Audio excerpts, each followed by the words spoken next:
Molly, while I've got you, I want to introduce Molly. She's part of the whistleblower movement, one of the people who have been monitoring this. Molly is obviously not her real name. If we used her real name, her family would be under attack.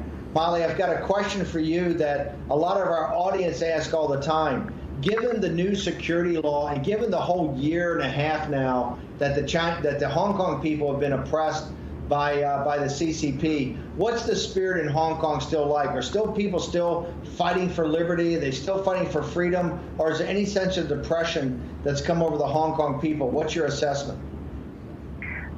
Thank you, Mr. Bannon, for this question. It's my great honor to be here. And to answer your question, definitely. I think definitely they will keep on fighting for their freedom and democracy. And there's no doubt. Because I've been following them since day one. I've been following them since last June. Since before they have an umbrella movement, I didn't know much about it until this extradition law come up. I started to following their movement. They've been so brave. They've been so encouraged. They've been great heroes. And I believe even under this national security law, they were still continuing fighting with any ways that they can. Molly, last question. Let me ask you, what would you recommend to the American people? What do you think the American people ought to demand of their government to stand up to the CCP? If you had to make a recommendation, what do you think ought to happen here? I think U.S. government have to untie all the relationship, decoupling, 100%. I totally agree with Mr. Guo's statement because since day one, it's CCP, they use American money to fund it. They use Americans' Wall Street money to fund their military, to support their military. They've been used up on Hong Kongers. They've been sucked it all up. And then finally, they totally ruined, for the past 100 years, Hong Kong, a small fish village, under the British law, under the rule of law, Hong Kong people, with their own hand to create this prosperity, to create this wealth, to build themselves into the third financial center of the world. But without this, without the rule of law, without the freedom, their position is gone. Hong Kong's position is gone. But for the Hong Kong young protesters, as far as I see, they were born free. When they were born, especially for the young generations, actually they were born free. They were born in an environment has the rule of law, has the order, and it's like a baby. They have their own eyes. They can see, they can hear, they can do with their own hands. But what CCP tried to crash down with this national security law is like they try to cover their eyes, they try to block their ears, they try to tie their hands. So for Hong Kong people, they have to learn. They have to learn to survive under the new national law. So I think for the American people, actually from day one, Hong Kong people is fighting for their own freedom. They are so bravely from day one. They have a letter actually to the mainland people. They said, we're not fighting for our independence. We're fighting for the freedom. We're carrying on the spirit of Tiananmen, those young protesters at that time. They said, because it's my duty. It's the right thing to do. That's why you saw all these protesters. I'm sorry. They were 12 years old. They go to protesting without their parents know. He said, at 12 years old, he said, I come out because of my conscience.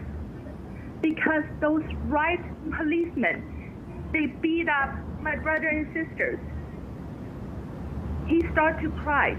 And I saw a 80 years old man try to open his arms in front of the police, try to shoot the protesters. And Mr. Benham, without law and order, Hong Kong will lose its glory, will lose its advance in the financial world, in the world financial position. But Hong Kong, because of Hong Kong, to become Hong Kong, is not because that area is not because that piece of land. It's because of the spirit of freedom, and it's because of the human. It's because of the intelligent people. So they will create wealth. They will create with their talent anywhere else who have a rule of law. That's all they ask for. That's all they ask for. Thank you. Molly, thank you so much. A very powerful testament to what's going on. If I can borrow a few more minutes to answer your question. Yes, sure. About, you asked Mr. Guo earlier about, you think Chinese people are they ready for the democracy and freedom? Yes. And freedom. And I can say, if German Nazi believed that Jewish people wasn't ready with freedom and democracy, there will be no Israel. If Southern Americans, they don't believe black people deserve freedom and democracy, there wouldn't be United States as today's United States. So I think Hong Kong gives us a very great demo of what Chinese people can do under the rule of law and under democracy. Taiwan people give us another very good example how Chinese people perform under the rule of law and democracy. But Hong Kong is Hong Kong, Taiwan is Taiwan, right? And I believe you guys have heard enough with CCP's lies. Talking is cheap. So give Chinese a chance. Give China a chance.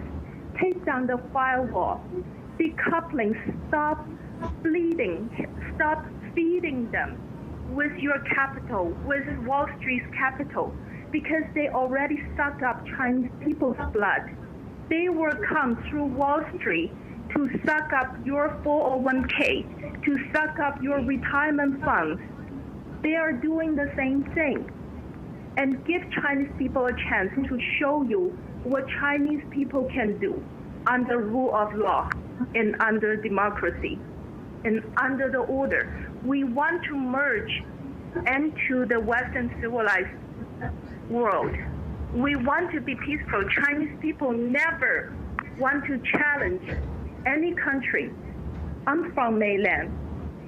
I love Hong Kong. I love Taiwan. I feel heartbroken with those protesters.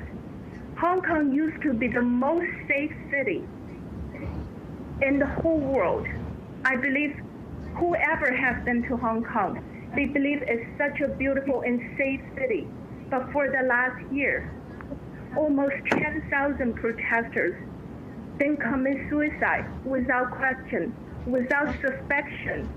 How can you believe that? What happened in Hong Kong is anti-humanity, is a humanitarian crisis. So stop supporting them with Wall Street money. That's all I have to say. Molly, thank you very much. I tell you, the powerful witness that you've just provided to the American audience and the audience throughout the world, we can't thank you enough. Thank you for risking everything, your safety, the safety of your family, to speak out, to come on the show and to fight every day. I know you're fighting as part of the whistleblower movement. So Molly, from all the American people, let me say thank you for everything you're doing. No, thank you guys so much. to listen to us.